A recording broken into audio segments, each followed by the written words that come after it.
Many things are going on right now with Barcelona and Xavi, of course. First of all, Sergio Agüero, of course, so sad to hear about his situation due to his heart issues, having to retire. But, Xavi has to also look ahead in January. And I'm reading a lot. I'm seeing a lot here, Fab. I'm wondering if you can put it to rest or maybe if you have any updated information. But it seems to me that there's a few exits and entries coming in January, maybe, if they can afford it, including Christian Pulisic, maybe. I hear Xavi's interested in him, or at the very least, likes him. What do you know of Barcelona, Xavi, and his plans for this for January? Yes, first of all, as you mentioned, Sergio Agüero is a very sad news. Let's see when he will confirm officially this decision. But around Sergio Agüero, they confirmed that this is the direction. So it will be Sergio to announce at the right moment. But this is the feeling, and we wish all the best to Sergio. And let's see when will be the right moment to announce. He will decide, of course. But it means that for Barcelona, they need some new signing in January. They need something new, something fresh. I think there is a point that's been maybe underrated on the press after the presentation of Dani Alves, when the director of Barcelona, Matteo Alemany, said, we are not able to register any single signing if we are not selling players in January. So the situation of Barcelona is still complicated on transfer side and on new signing side. So they need to sell players in January, as happened during the summer for Luke de Jong and Griezmann. So this kind of balance has to be respected also in January. And this is why it's not going to be super easy. I heard these rumors too about Pulisic, and it's true that for Xavi is a player that he appreciates. Pulisic is a player that is doing great with the national team. With Chelsea, when he's on the pitch, he's doing great, but he's not a starter. And so it's normal for the boy to be not 100% happy with the situation. I'm told that he's always been super professional, super professional, super serious. Also, when he's not playing as a starter, he's always super serious in training. But at the same time, he wants to discuss with Chelsea about this point and what they want to do in the future with him. I don't see him leaving in January, from what I'm told, to be honest. Also because Chelsea want money. And Barcelona in January will move for opportunities, meaning loan with buy option or 2 years loan, this kind of deal. And this is something that Chelsea are not interested with Pulisic. And at the same point, it's the same also with Raheem Sterling with Man City. City are not going to do a loan deal with buy option for Raheem Sterling. So this is why for Barcelona, they need to find opportunities because they don't have a big budget to spend like 40, 50, 60 million or Pulisic. So this is why it's not going to be easy in January. Maybe for the summer could be one of the opportunities, yes. Yeah, they would have to get rid of a few players before they can bring in a few players. All right, let's go back. Let's stick with CONCACAF, but let's go to Serie A here very quickly. You were quoting a few things from Renato Sanchez as well, revealing that there was a failure from Barcelona to get a transfer going last season. He's been talking about ready to move in January, make some moves, whatever. But before that, let's talk about his Lille teammate and Jonathan David. Apparently, maybe some interest in Serie A.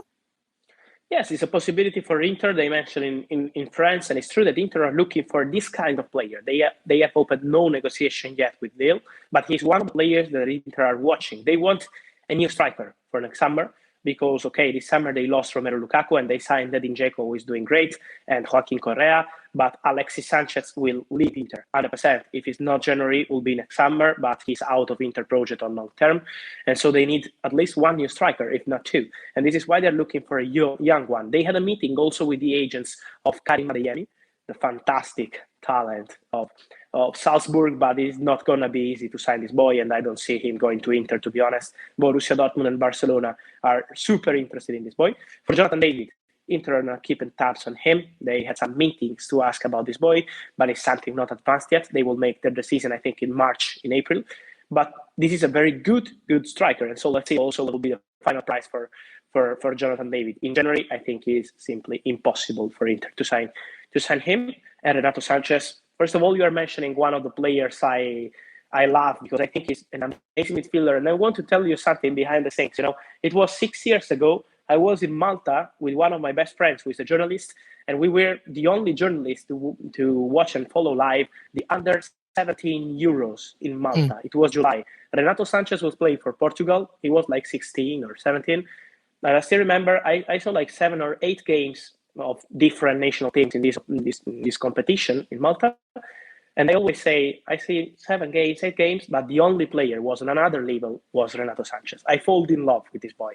He was incredible. And since this day, 6 years ago, I still think that this boy will be one of the best midfielder in the game. I'm sure. Now, I think he lost some opportunities with Bayern, with Swansea, so he lost some time, but I'm still sure that he will be a top international one. He's doing that with Portugal too. So for AC Milan, they are interested. Arsenal, interested, but it's true that Barcelona were one step away from signing him. It was a loan deal with a buy option from Lille, but then it collapsed, as Renato explicated, because of his injury. Wow, amazing. But as you mentioned, really good with the Portuguese national team. He showed what he could do in the European Championships this summer as well, even those years before Malta, when you watched him with the under-17s. Unbelievable. Hey, you mentioned Arsenal possibly interested, but they're also, I'm hearing, some interested in another USMNT player, a friend of the show, actually, Tyler Adams. How true are these rumors? I love the interview, first of all, with you. So it was really amazing. And I really like this boy. I think he's a super interesting one. He's a super interesting one. It's true that Arsenal are following many players in this position. It's for Renato Sanchez. He's in the list too, Adams too, because it's one of the players they're watching before they decide they want to move on. This kind of player, they have a long list. This is how they work in Arsenal. They have a long list with different kind of players, but he's in the list. It's true, together with Renato Sanchez and together with Oussama Aouar of Lyon. I'm not sure that he wants to go to Arsenal or Tottenham because he wants to play Champions League football. So this is the point for Aouar. But Adams is one of the names. And so let's see if Arsenal will go big and serious for him. But it's one of the players they are watching. They watch a lot of players, so it's not advanced yet, but it's one of the players. This is the list.